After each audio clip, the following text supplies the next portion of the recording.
অনেক যুবক ভাইরা আছে শুধুমাত্র বৃদ্ধ পিতা মাতার সেবার জন্য বিয়েটা করে।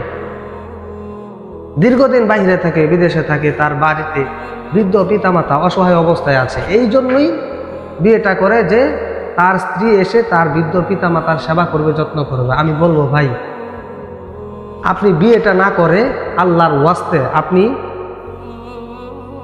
মান্থ বাবদ, আপনি মাস বাবদ একজন বুয়া রাখেন, একজন দাসী রাখেন, যেন আপনার বৃদ্ধ পিতা মাতার সেবা করতে পারে, যত্ন করতে পারে।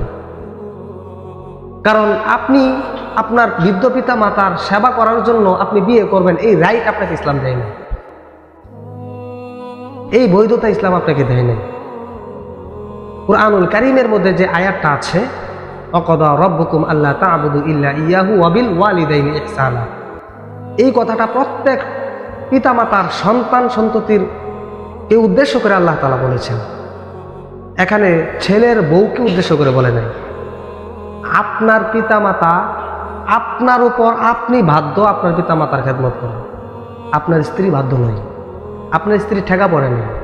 আপনার স্ত্রী আপনার জীবন সঙ্গিনী, অর্ধাঙ্গিনী, এটা আমার সবসময় মাথায় রাখতে হবে।